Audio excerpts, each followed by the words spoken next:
My goal here is to give you a sense of the pace of change, the opportunities, the challenges, but where we're going, not in 20 or 30 years, this decade. I think one of the things we don't realize is that we haven't seen 1% of the rate of change we're going to see in these next 10 years.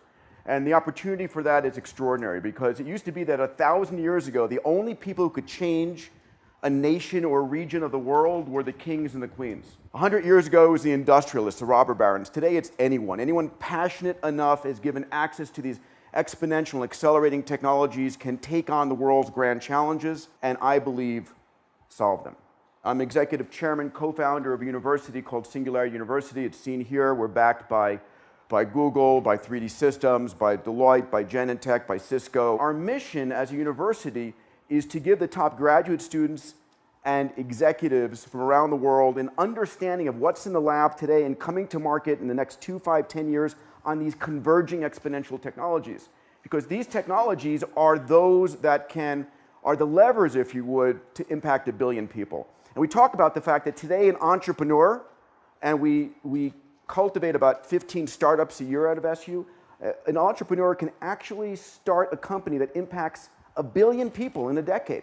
You'd have to have been Muhtar Kent at Coca-Cola or Jeff Immelt at GE or someone of that magnitude to actually impact 1 billion people before today an individual can do this. And we teach, you want to become a billionaire, help 1 billion people. The world's biggest problems are the world's biggest business opportunities. We talk about exponential technologies. It's our mantra. And I want to begin by saying that we are all local and linear thinkers. We evolved on a world in which the world around us was local and linear. Nothing affected you that was not within a day's walk. And the life of your great-grandparents, your parents, you, your kids, 100,000 or 1 million years ago was the same. Nothing changed, generation to generation. But today, things are changing year to year. We're living in a world that's global and exponential. The question is, what does exponential feel like, right? If I say to you, I want you to take 30 linear steps, 1, 2, 3, 4, 5, all of us are great linear projectors. I'm saying, I'm there in 5 linear steps, there in 10, 30 linear steps, I'm across the hall, 30 meters away. But if I say to you, where are you going to be in 30 exponential steps? An exponential being a simple doubling, 1, 2, 4, 8, 16, 32. Very few people will say in 30 exponential steps, I'll be 1 billion meters away. Put differently, I will have gone around the planet 26 times. And that difference between us thinking linearly while the world that you're creating, that you're using, the technologies, are growing exponentially is really the story here. You see this red line here? It's all of us. It's our politicians, it's our shareholders, it's our customers. We haven't had a hardware or software upgrade in 50,000 years. It's been a while. The yellow line is the technology you're using and creating. It's networks and sensors, AI, robotics, 3D printing, all of these areas. And the difference between these two is interesting, right? Because if you're the CEO of a Fortune 500 company and some kid in the garage comes up with this disruptive new service or business model, it's disruptive stress. If you're the kid in the garage, it's disruptive opportunity. We grew up with Kodak being one of the mainstay brands of the world. And in 1996, at the top of their game, Kodak is a $140,000, $28 billion company that 20 years earlier had invented the digital camera. A guy I'll introduce you to in a moment had come up with it in the lab. And you can imagine when he brings it to his board of directors and goes, here it is, the digital camera, right? It takes 0.01 megapixel images. They say, what are you kidding? That's a toy for kids. We're Kodak. We make beautiful, high-resolution images. Besides, we're in the paper and chemicals business. And of course, in 2012, Kodak declares bankruptcy, effectively disrupted by the very technology that they had invented, but didn't understand what exponential growth would look like. But what's interesting is in this same year of 2012, another company, also in the digital imagery business, a company called Instagram gets acquired by Facebook, but they've got 13 employees and get $1 billion valuation. The difference between a, if you would, exponential company and a linear one is this kind of disruption. I've given it a new name. I call it the new Kodak moment. We're going to see this over and over again. Projecting forward, a continuation of Moore's law, in 2010, 5 years ago, if you remember back then, the average computer was calculating at 100 billion calculations per second, which is more computational power than we had in the entire US space program in the 60s and 70s. In 2023, 8 years from now the average $1,000 computer you go down to the store and purchase is calculating at 10 to the 16th cycles per second, which is just a number, unless you speak to a neurophysiologist who tells you that's the rate at which your visual and auditory cortex does pattern recognition. So what happens when $1,000 buys you the computational power of a human brain? And of course, it doesn't stop there, because 25 years later, now $1,000 buys you the computational power of a human race. This is going to be transforming almost every industry. I want to share, if you would, the kinds of technologies we teach at Singularity University, that we study, that our students start companies on, that are converging and changing the world. And they are, robotics and AI and 3D printing and networks and sensors. And these technologies, what's most important about them is that they're democratized technologies. They're accessible almost to everybody. So a kid in Mumbai on a smartphone has access to more cloud computing power, if you would, than the chairman of MIT had 20 years ago, and access to more knowledge and information than President Clinton had 20 years ago. It's an extraordinary democratization that's going on. One of the most powerful technologies coming online, let me speak about some of these, is artificial intelligence. And AI is the ability of a computer to understand the language nuance, to be able to understand the cynicism, the humor, the confusion you have, and give you an answer. We may know it as Siri on our iPhone as the earliest days. I like to think of Jarvis from Iron Man as my preferred version of AI. What happened 2 years ago was Michael Rodin, who is the head of the Watson program at IBM. IBM had just built the Watson supercomputer, and they wanted to show how powerful this was as an artificial intelligence, and so they decided to challenge the top 2 Jeopardy champions, the guy who had won the most money and the guy who had won the most number of games. And if you don't know the game of Jeopardy, it's a difficult game that you basically make a statement and have to ask the right question. It's a game of context and understanding. And I want to show you a short video clip showing you a supercomputer, Watson, demolishing his human opponents, or its human opponents. This mystery author and her archaeologist hubby dug in hopes of finding the lost Syrian city of Urkesh. Watson? Who is Agatha Christie? Correct. Watson? Who is Mary Leakey? You're right. Watson? What is Crete? Yes. So what was Watson? And first of all, this is so 2 years ago, right? Watson was a room-sized computer of, the size of this stage, if you would, some 3,000 Power 7 core processors, able to process 1 million books per minute, able to literally download Wikipedia. It was not hooked up to the internet. It had downloaded Wikipedia in a number of databases and was able to pull relevant pieces of information far more than our memories can withhold. But what's interesting is where IBM has taken this. So since then, over the last 2 years, IBM has ported Watson to the cloud, and it's put an open API, basically an interface for entrepreneurs to create services on top of Watson. So where is Watson going first? To medical school. They've downloaded into it all the relevant journals, all the relevant information, and Watson is able today to diagnose cancer better than any physician can.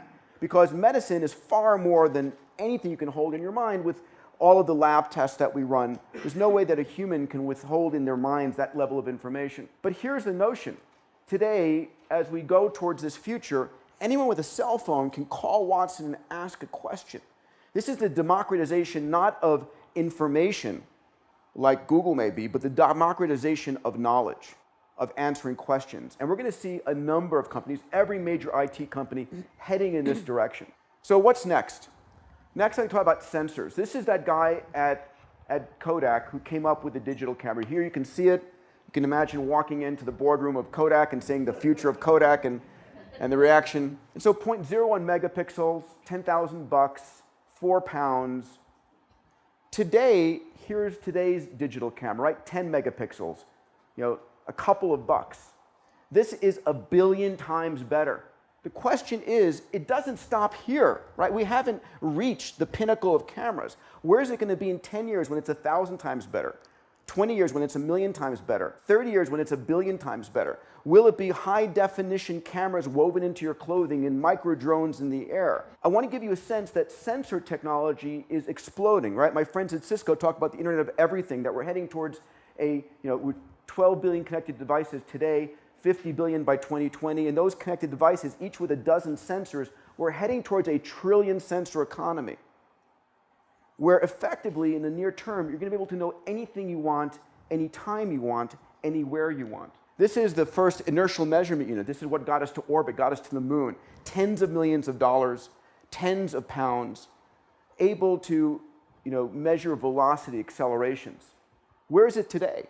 It's $1 on your phone. So where is it going next? Molecular in size, woven into everything we manufacture, every cell phone. This is the first GPS. $120,000, 53 pounds. Imagine this thing on the dashboard of your car, right? So the notion is that these sensors are exploding, and we have a bias to believe this is the best it gets. This is where it is today. It's going to be 1,000 times better in 10 years. How's that going to change your businesses? What is possible? This is Google's autonomous car. And what most don't understand is the domino effects that these technologies have. So what does an autonomous car mean? It means, first of all, that you stop building roads because you can put 8 times as many cars on a road. You don't need parking garages or parking lots or driveways because you don't have a car anymore. It drops you off. You order a Ferrari on Friday night when you have a date. You order an SUV on Saturday night when your in-laws are over. You use the car that you need when you need it. I have 2 3.5-year-old boys at home. The chances are they will never have to drive.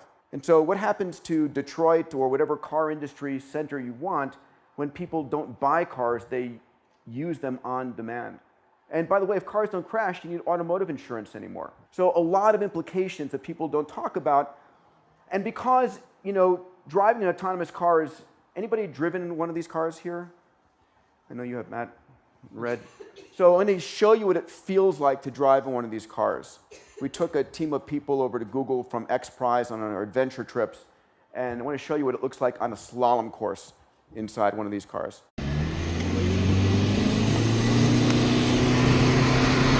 Oh my God.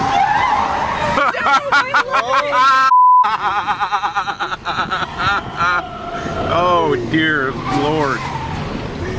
Oh my God, this is so awesome.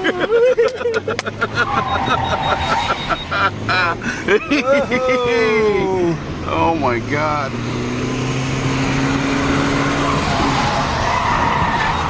The implications are extraordinary, right? There are countries in the world which have a tremendous mortality rate from teenagers driving, from young men driving. This changes the game. Another technology that's going to be transforming our lives and disrupting a $10 trillion industry is 3D printing. Full disclosure, I'm on the board of 3D Systems. And the ability of 3D printing to print anything layer by layer by layer out of 300 different materials. In any level of complexity you want, any level of personalization, you don't have to manufacture overseas anymore. You manufacture in your closet or down the street. And the manufacturing of multiple materials. This is a person who forgot their wrench and can hit print and print a wrench if you would. So what can we print these days? Here's a polygon within a polygon, just showing a simple structure you can print where complexity comes for free. In China last year, for the first time, we saw the construction of 10 3D printed homes in 24 hours for $5,000 each. Last month, a 3D printed apartment building out of China. This is a person who lost their right lower limb, scanned their left limb, flipped the image, and 3D printed a prosthetic composite replacement. This truly is just the beginning of a disruption in manufacturing. The final technology I want to talk about is synthetic biology and genomics. I had the pleasure in March of last year, to announce a new company with Craig Venter and Bob Huri. Craig, who sequenced the first human genome, and Bob Huri, who's one of the top leading stem cell scientists from Celgene. We created a company called Human Longevity, Inc. We've now built the largest genome sequencing facility on the planet. We're going to be sequencing between 1 to 5 million genomes in the next 4 years. And our goal is to create the largest impact on human health and to extend healthy living by 30 to 40 years this decade. That's our mission. That's our goal. We are creating in one of the largest databases a collection of full phenotype data, a full genome, the 3.2 billion letters from your father and from your mother, the haplotype phasing. But besides that, your microbiome. So each of us are a collection of 10 trillion human cells and 100 trillion bacterial cells. And so that full bacterial complement of DNA as well. Full body MRI, metabolome, and the proteome. And all that information goes in, and we've brought into the company a guy named Franz Ock who ran Google Translate. And we are basically doing massive machine learning on top of this information to understand, because it's our belief that your genomics actually describe how you look, how you sound, every aspect of your life. First of all, I hope you can feel the only constant is change. And the rate of change is increasing. And one of my mantras for large companies is either you disrupt yourself or someone else will. Standing still is no longer an option. The other thing to realize is that your competition is no longer the multinational overseas. It's the entrepreneur in a garage with access to 3D printing, AI, robotics, who's willing to take risk after risk, failure after failure, and go shot on goal. And so we have a generation of entrepreneurs that are empowered with more technology than the largest governments and corporations had 20 years ago. We are de facto linear thinkers. And my challenge to you is, what's your moonshot? How do you go 10 times bigger, not 10% bigger, in your country, in your company, and in your own personal life? Because these things are now possible. We have the magic of these technologies. This is perhaps one of the most important things. This is the world's population. We're at 7 billion, just over 7 billion. Internet connectivity. In 2010, we had 1.8 billion people connected online. The projection for 2020 is that by 2020, we're going to reach 5 billion people online, which means we have 3 billion new minds entering the global economy. 3 billion people who have never bought anything. 3 billion people who have never, have never uploaded or downloaded or used the internet. But what's interesting, in fact, in the last month is the following. So there are now a number of ventures looking to connect not 5 billion, but all 7 billion humans on this planet with a megabit connection. So Mark Zuckerberg's been talking about and buying drone companies and looking at spacecraft. Google has had their project Loon, which is to connect using balloons and using, again, drones. Last week, Elon announced, then with a follow-on with a $1 billion investment from Google, a 600-plus satellite constellation for providing megabit connections. And also, my friend Paul Jacobs, in partnership with Richard Branson and Greg Weiler, have announced themselves a multi-hundred satellite constellation. We have 2 mega constellations going up to provide megabit connections. So what happens when we don't have 5 billion people, but 7 billion people connected online? These 3 to 5 billion new consumers, if they're not your customer, they're your customer's customers. And they represent tens of trillions of dollars coming online. But they also represent one of the greatest eras of innovation ever. I'll close with another fun example near and dear to my heart. In our solar system, we have access to abundant resources beyond our imagine. So this is an asteroid, and in the last 12 years, there have been discovered a set of asteroids that come very close to the Earth that are abundant in fuels, abundant in metals, abundant in platinum group metals. And these asteroids, this is just one example. This is UW-158. And when you look at its value in terms of fuels for use in space and platinum group metals or metals for use in space or on the ground, the value is $5 trillion. We're living in a world where I believe there is little we cannot accomplish. That we're heading towards a world where entrepreneurs can transform and solve grand challenges. And this is perhaps the most exciting time ever to be alive. An honor, a pleasure. Thank you very much.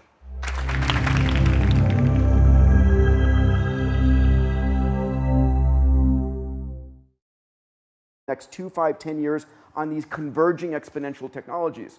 Because these technologies are those that are the levers, if you would, to impact 1 billion people. And we talk about the fact that today an entrepreneur, and we cultivate about 15 startups a year out of SU, an entrepreneur can actually start a company that impacts 1 billion people in a decade. You'd have to have been Muhtar Kent at Coca-Cola or Jeff Immelt at GE or someone of that magnitude to actually impact 1 billion people before today an individual can do this. And we teach, you want to become a billionaire, help 1 billion people. The world's biggest problem, a nation or region of the world were the kings and the queens. 100 years ago it was the industrialists, the robber barons. Today it's anyone. Anyone passionate enough is given access to these exponential and accelerating technologies can take on the world's grand challenges and I believe solve them.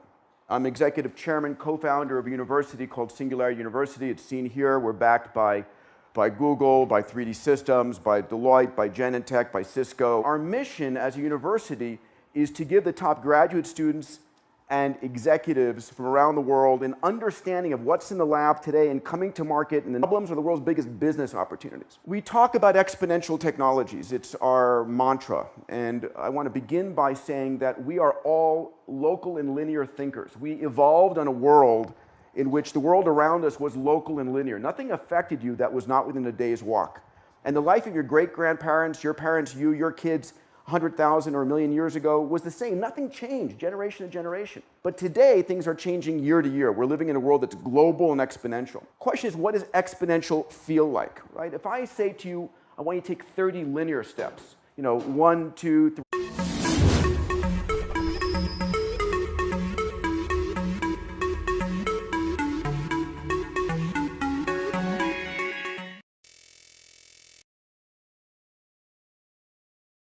My goal here is to give you a sense of the pace of change, the opportunities, the challenges, but where we're going not in 20 or 30 years, this decade. I think one of the things we don't realize is that we haven't seen 1% of the rate of change we're going to see in these next 10 years.